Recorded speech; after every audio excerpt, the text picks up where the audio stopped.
over its body other than the face itself.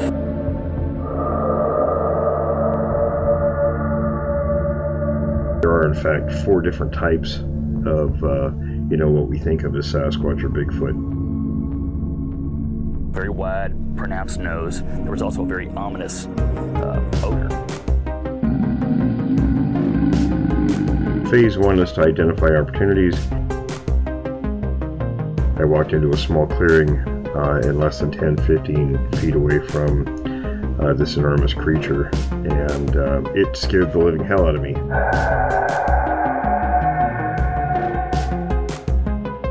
Phase 2 is conducting investigations both of witnesses and locations. The size of the thing, it was 4 or 5 feet across the shoulders.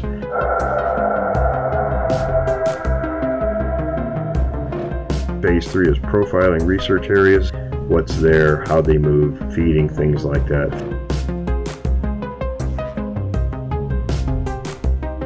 About 8 feet tall, I guessed around 800 pounds. It was massive. I had no idea that anything like that existed.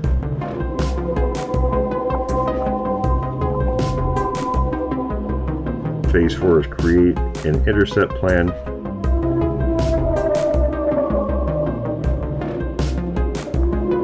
I decided to shoot in the air to see if maybe it would scare it off. Phase 5 is the intercept and resolve the issue phase. It didn't do anything, didn't react, and then I heard a noise from my right rear, and from out behind some brush come another one, walked over by the first one. That's when I decided to do what the dog did. I took off running.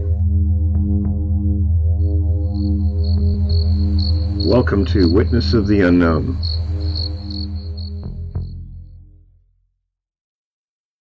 Hello everyone, today I'm speaking with Rebecca. Rebecca, how are you doing? I'm doing just fine, and yourself?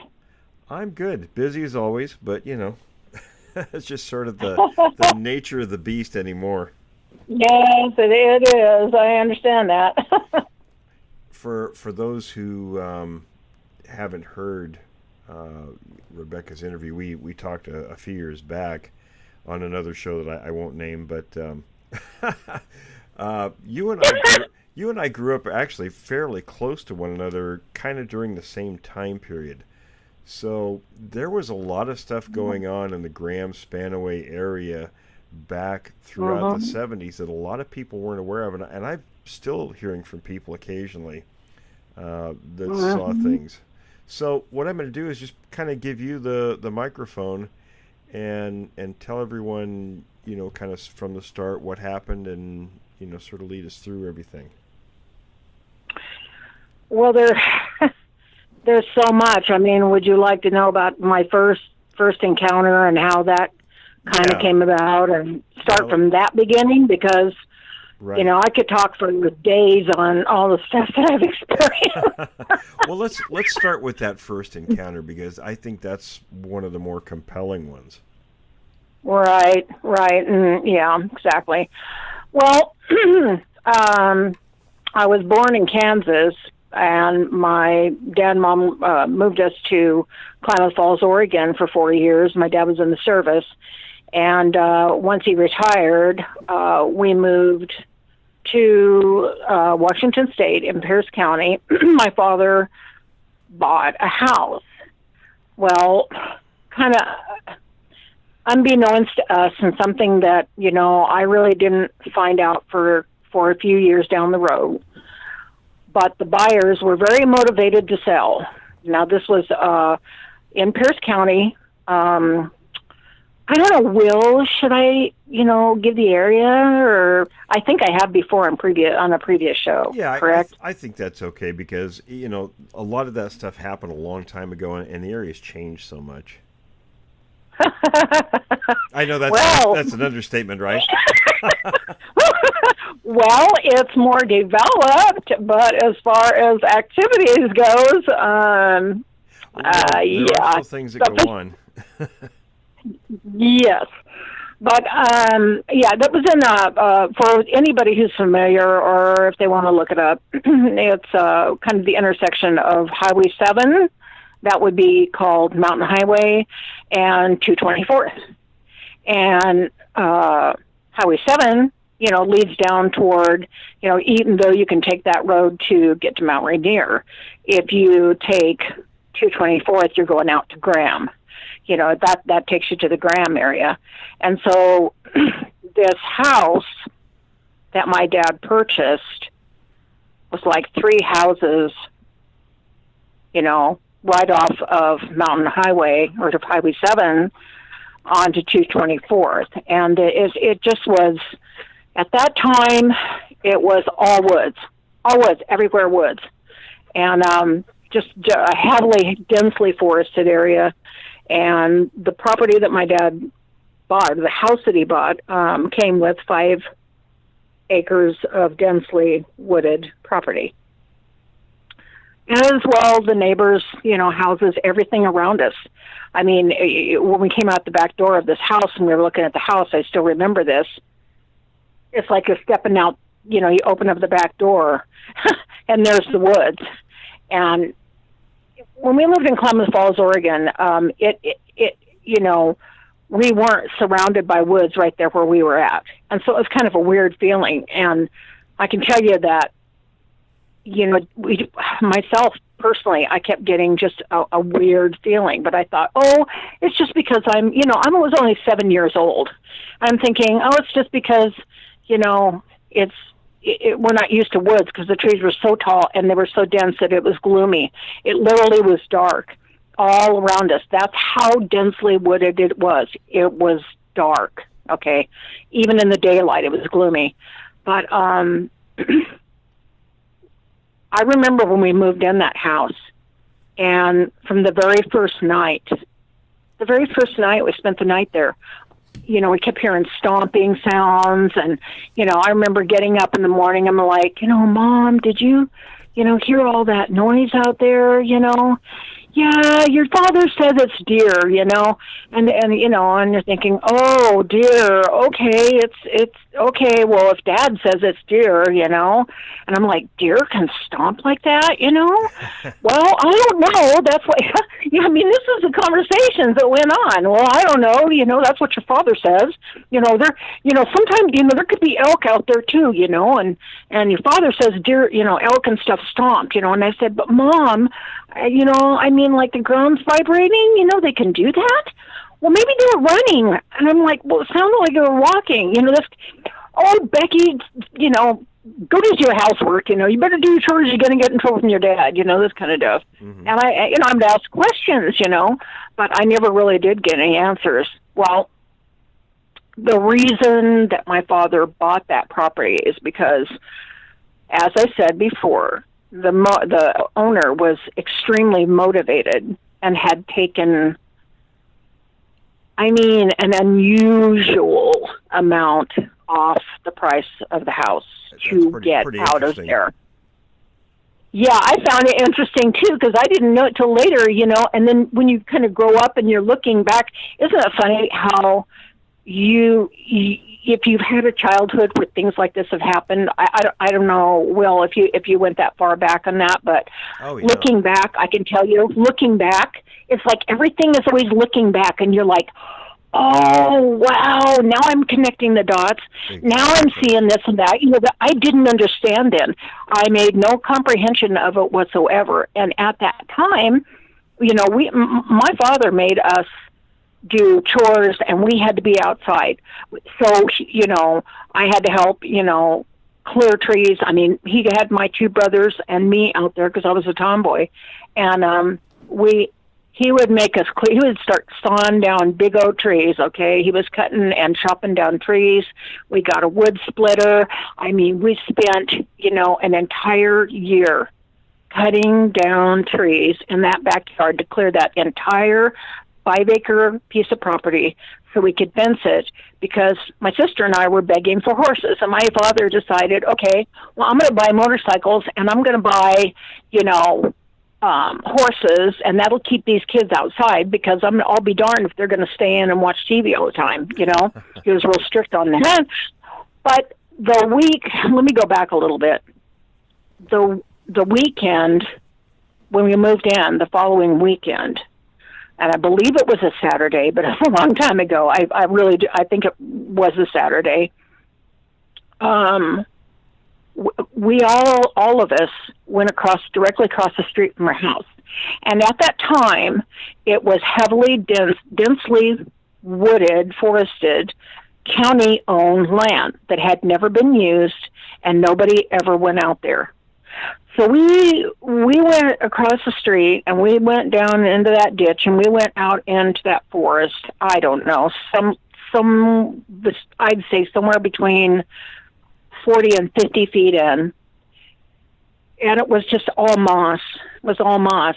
Well, we were standing there, and all of a sudden we started realizing that there were huge footprints all over the place.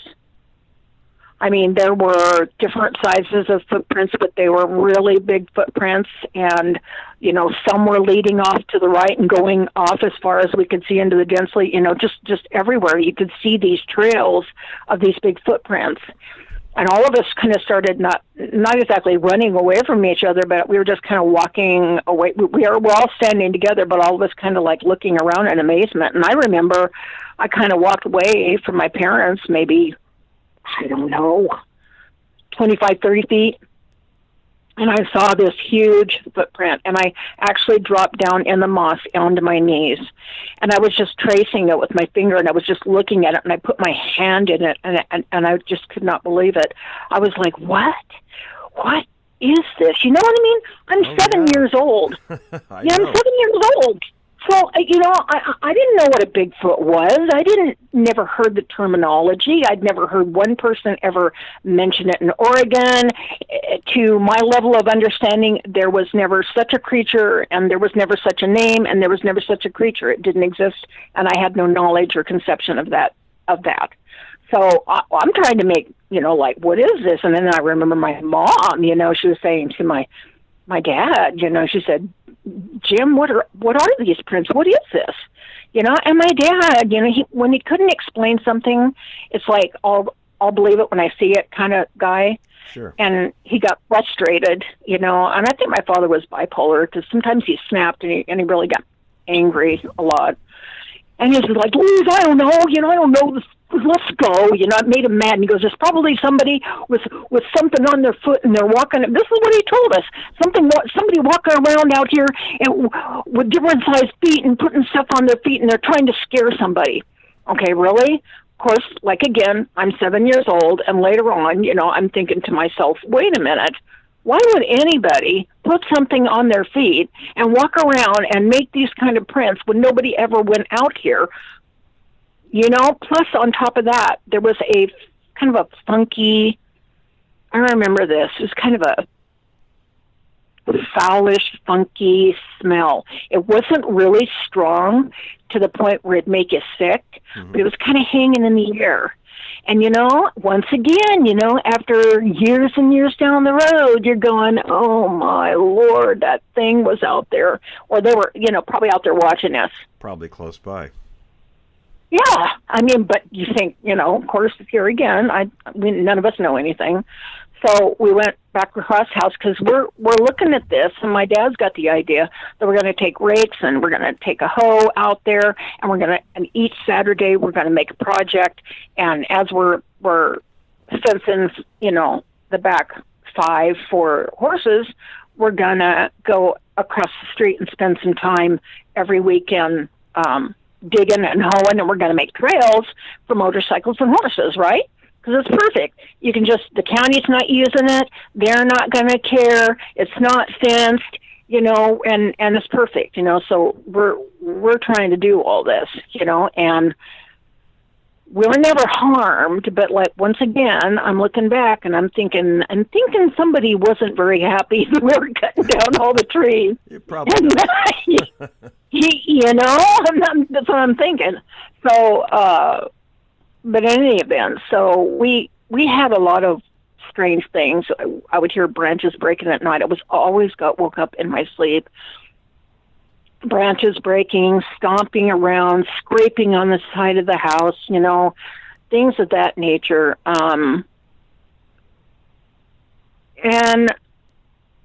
And then we got the horses. And, things continued, and then we started to notice that there was this howling, kind of a howling, I'm going to call it a howl, every night, every evening at sunset. Mm-hmm. Every evening at sunset, when the sun was going down, these howls, and it would go on and on for maybe, I don't know, I'm going to say 10 minutes, and then it stopped. Once the sun went down, and once it was dark, it stopped.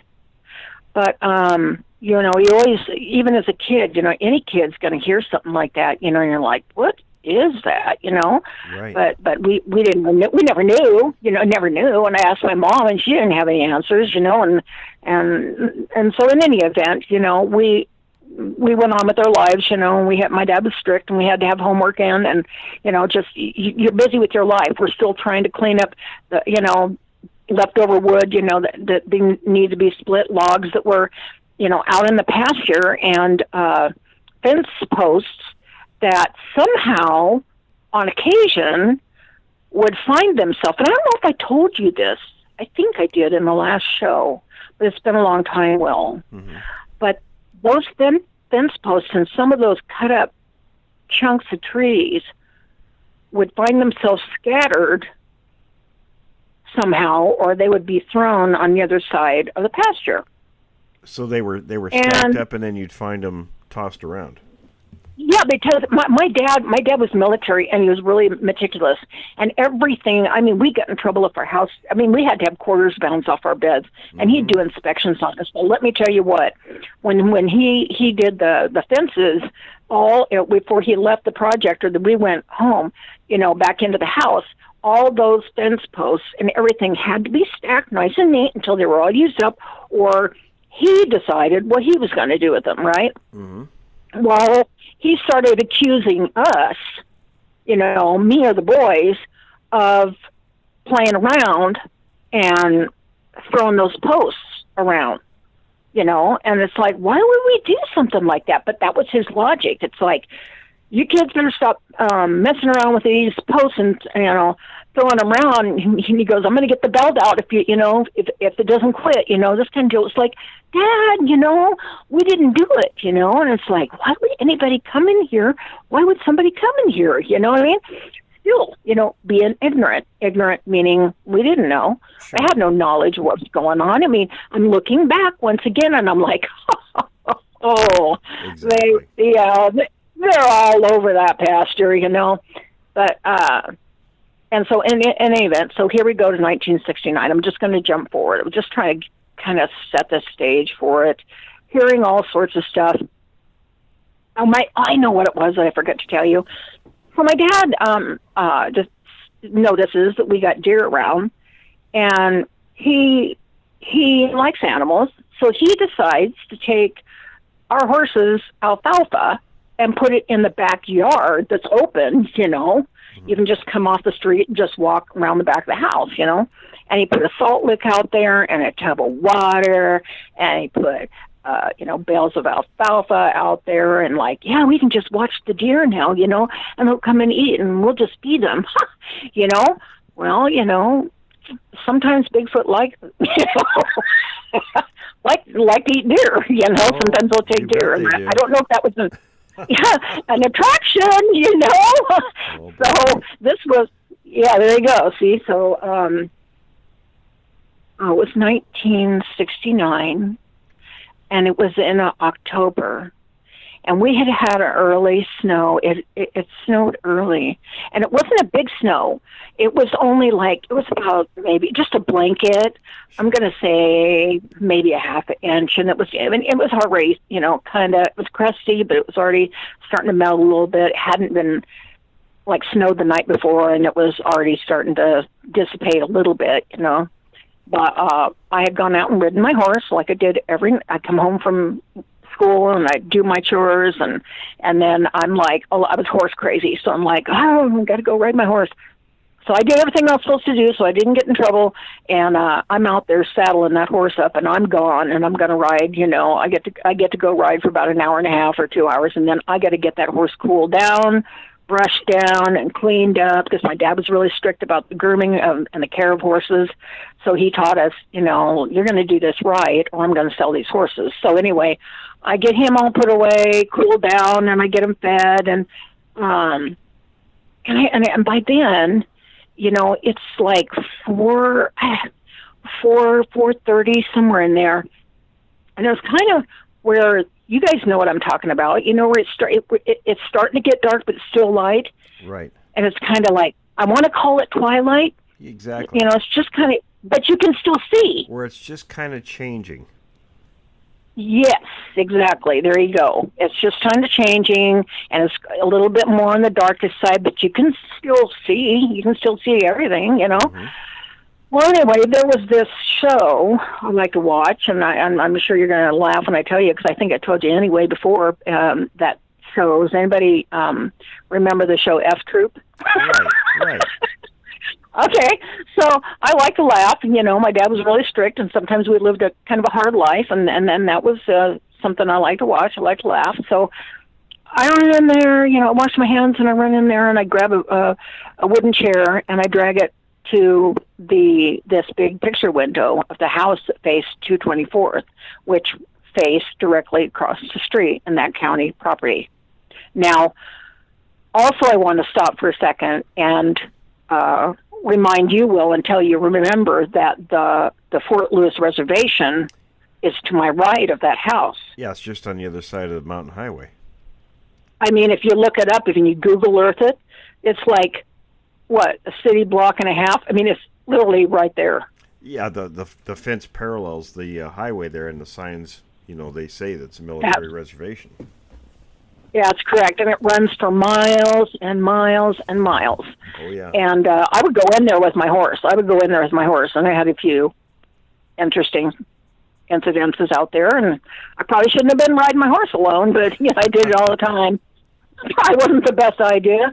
But in any event, so I took that chair and I drug it up to the picture window, and I leaned the chair back on two legs, and I'm leaning against the window. I've got my shoulders, over the top of the back of that chair, and I'm leaning against the window, and I've got my arms crossed, and I'm watching this, and I'm getting into the show, and I'm laughing. Well, I'm laughing, and I look, outside, and it's just, I don't know how to explain this to anybody. I mean, it has to make sense to somebody out there, or maybe to you, but it's like I saw it, but I didn't see it. And as I'm looking forward, I looked back, and all of a sudden my brain flashed something in my head. I saw a picture that flashed. This is what you just saw, and I saw the image of this thing.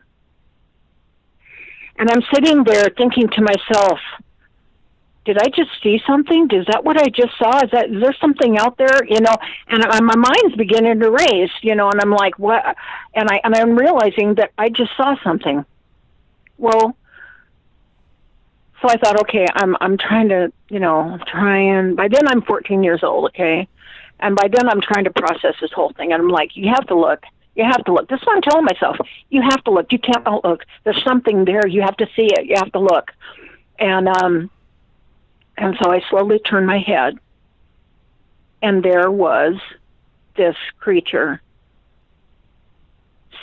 standing right at the window. Now, the only thing between that plate glass window and me was this little brick. See, way back in the 50s, in the 60s, they used to build these houses where sometimes they would build planter boxes right up against the house, right? And it was made of brick, and it was only like, I don't know, a foot and a half or I don't even know if it was 2 feet. Yeah, they weren't very big. Yeah, they weren't very big, but it was just this little planter box that was made of brick, and it had been built right up against the house. And that was the only thing between me and that thing, and it was leaning over, staring at me, and I couldn't move. My eyes were locked on because, and I started to feel I remember to this day, I could feel the blood just draining from my face. And I think I was going into shock. I think that's basically what was happening to me. Back then, I didn't know what was happening to me. I didn't know why I couldn't move. I was so terrified. I was in so much fear. I tried to move, and I couldn't move. And we just locked eyes. And I saw before me this huge creature that was gray. He was gray, and he had red eyes. And he looked really disgusted. I don't know how else, kind of a meanish, piercing, like staring at me really intently. Now, I don't know if I caught him by accident, but from all the experience that I've had up until this day, I really have to retract that and say, I don't think that, at one point in time I'd said maybe I caught it by accident, or I agreed with other people that it was trying to get past me and I caught it by accident. I have to retract that, because I think that they let you see them when they want to be seen. Sure. And so for some reason, this one, I don't know if he'd been following me around on my horse while I've been riding. I don't know the answer to that, but I couldn't move and I couldn't get out of that chair, and I thought it was going to kill me. Here I was at 14 years old, and my mind could work, but my muscles, my neck, my shoulders, I couldn't get out of the chair. And I kept saying, leap. I kept telling myself, get out, just go, just jump. And it's like the muscles wouldn't move. My body would not respond. So I was paralyzed. I had to have been, but I could not move. I was literally frozen right there in that spot, looking at that thing. And he was looking down at me. My dad was a burly man. He was a big, burly man, and this thing made my dad look like a midget. I mean, that's how I felt at that time. I mean, my dad was small compared to this thing, and he had cannonball shoulders, just cannonball. They were huge shoulders, and I mean, I was absolutely, and so I realized that I could look, and I could look at him, and I started just studying him. I broke my eye contact with him, but I still couldn't move. And I just started letting and it didn't move, and it still didn't move. And I was looking at his shoulders, and I was looking at his chest, and I let my eyes go down and look at his arms, and I suddenly realized his arms, went down below his knees. And I noticed, how muscular this thing really was, and how his torso was bigger, disproportionate. See, now I can say it after all these years and all this experience, but it was, I noticed how his legs were not as long for the size of his body that I thought it should be. Right. So here you've got this massive muscular torso, these cannonball shoulders, these long arms, and he was this gray color with little pieces of like lighter gray, almost white, along his neck, and a few wisps of it in the top of his chest. And then he was covered with these sparse brown and black hairs all over him. It was on his arms and everything.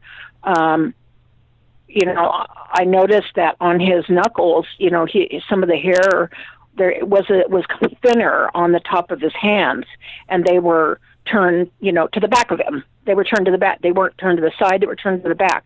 But I could see that his skin was like a dark gray. His skin was a dark gray. And here I'm looking at this thing, and this thing still isn't moving. But when I first saw him, I mean, he was just heaving, and there was steam coming out of, his nostrils. There was steam just coming out, and he had hair all over his face. This guy was hairy. Mm-hmm. I mean, there was long hair. And he wasn't, the curious thing about it is that, I don't know, when I first did a show, I don't remember now. Was that the last show I did with you? Was that in 2012? I believe so, yes. That was with, that other show. But there was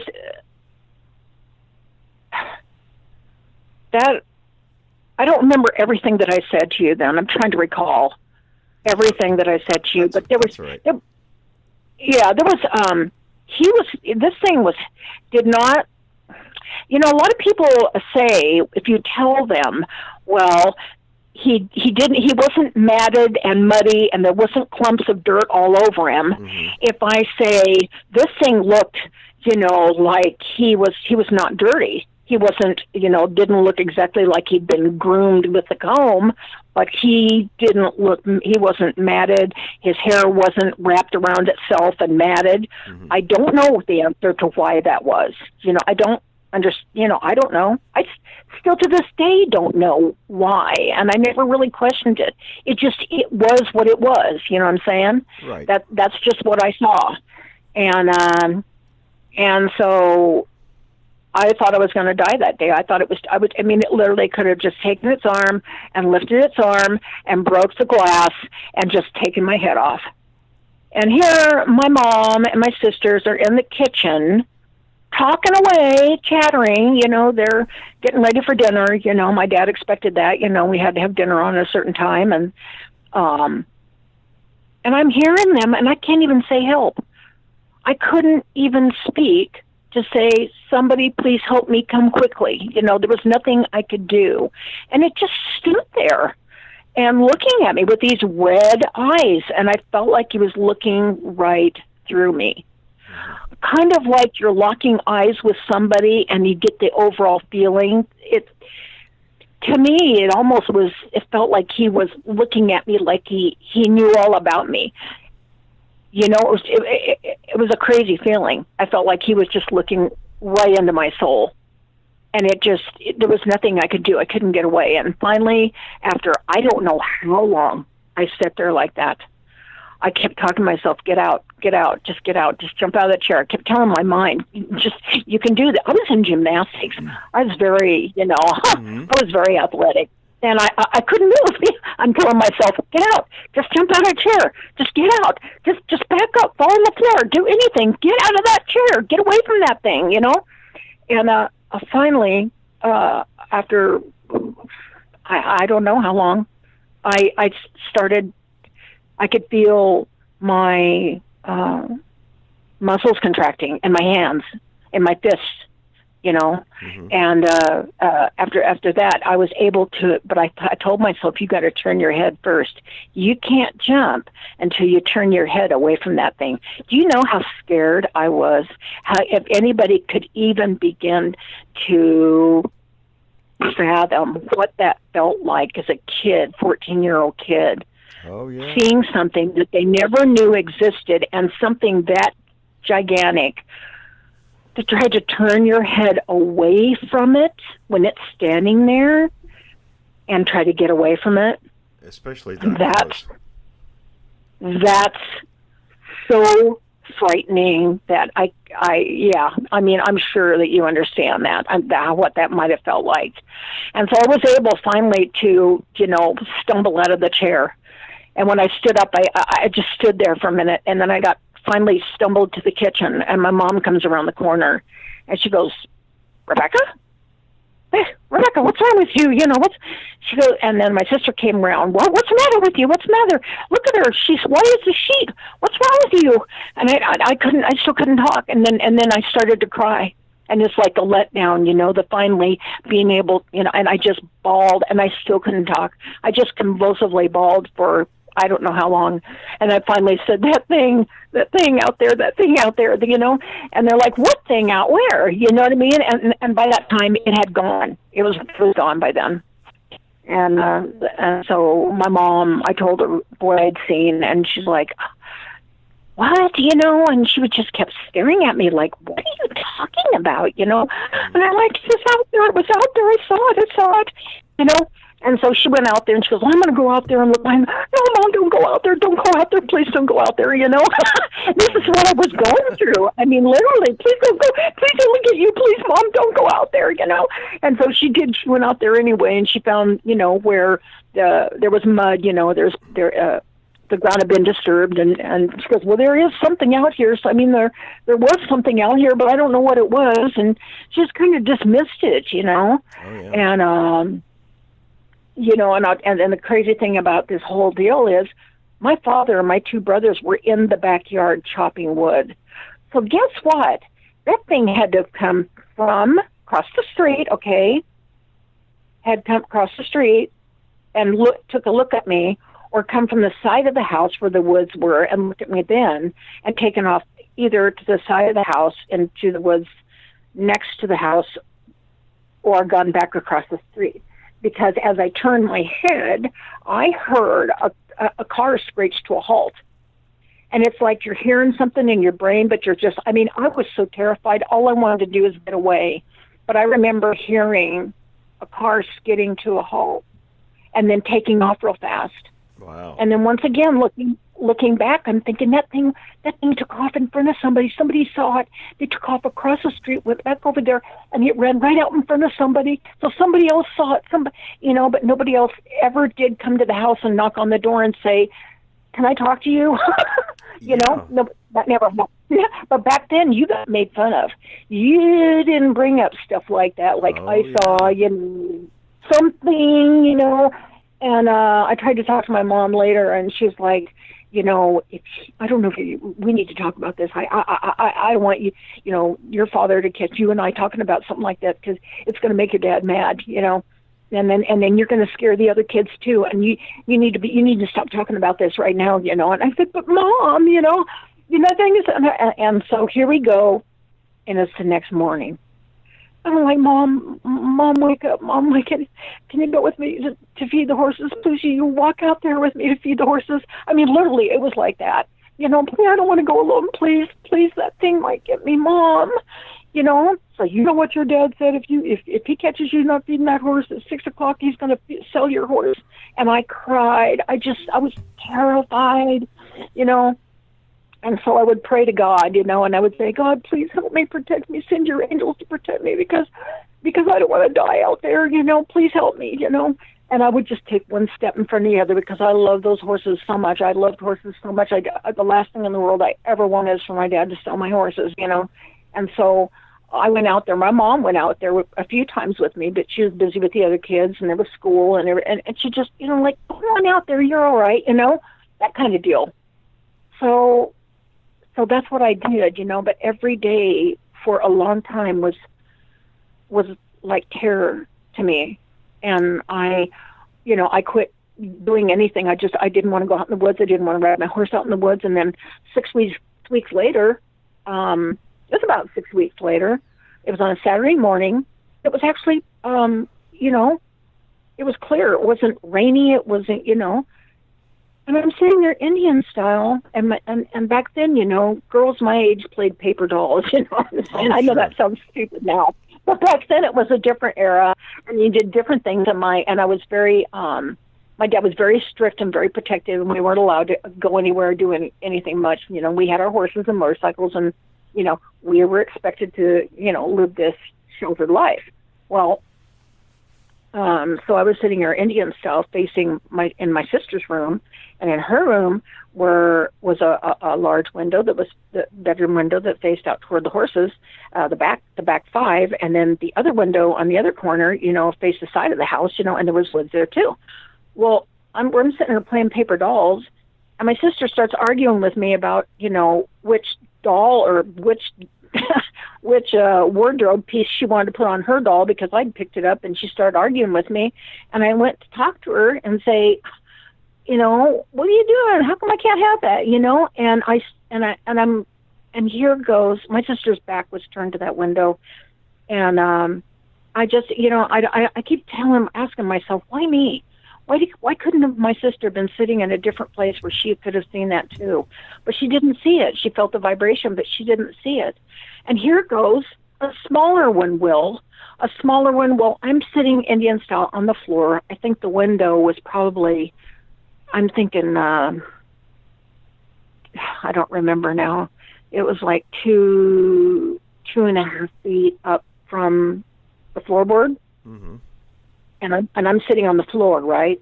So this thing just casually lopes by.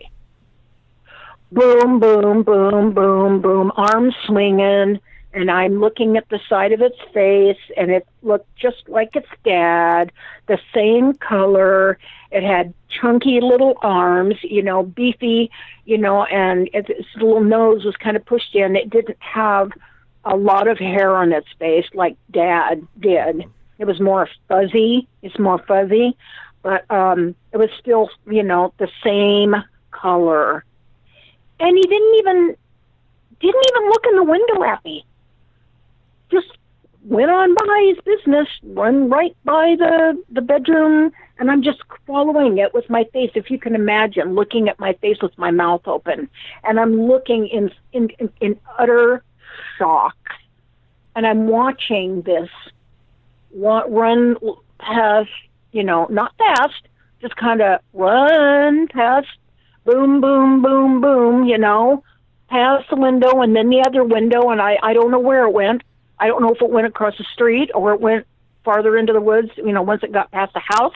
I don't know where it went, but I just sit there and I was looking out the window.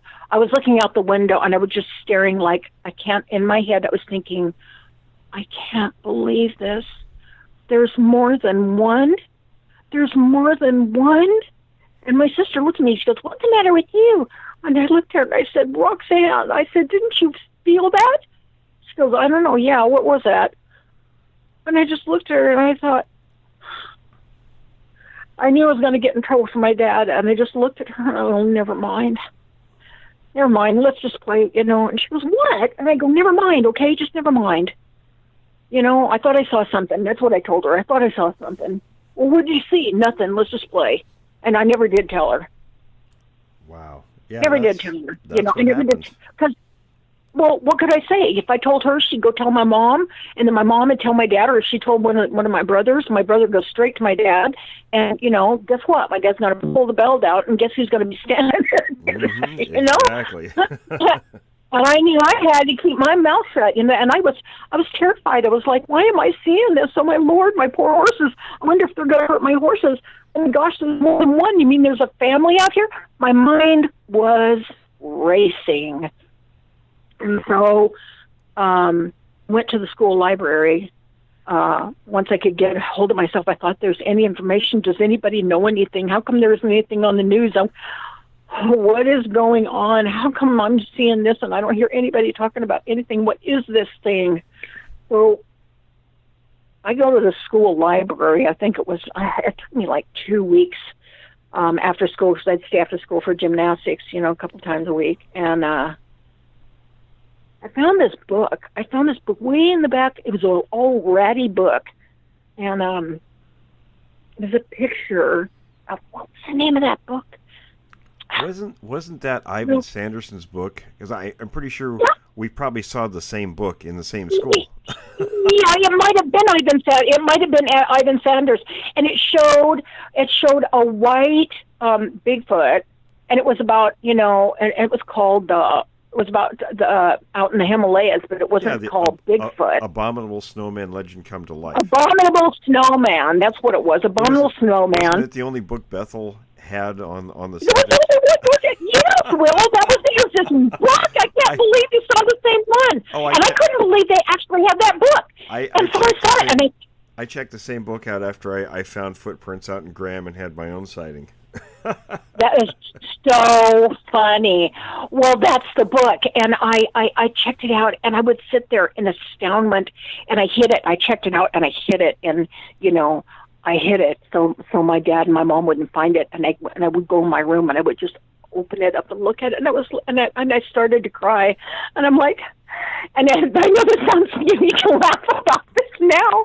But I said to myself, how did that thing, seriously, this is what I thought.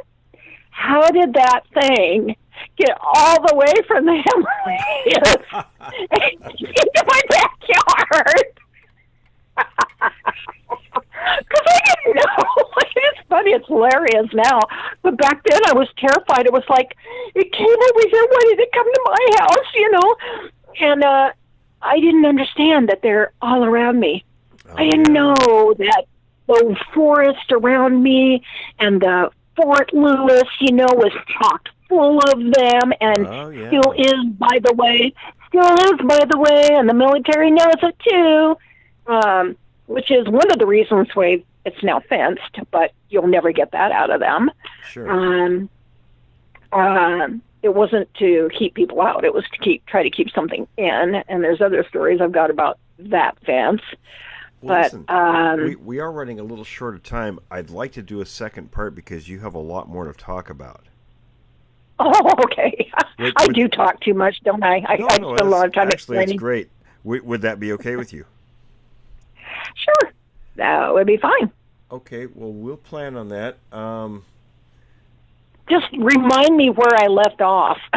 Absolutely. Well, that's what I was thinking, because I remember you telling me so much more, and I thought, okay, since we're running short on time, this is a great place to stop because it'll be easy to remember where we stopped. There's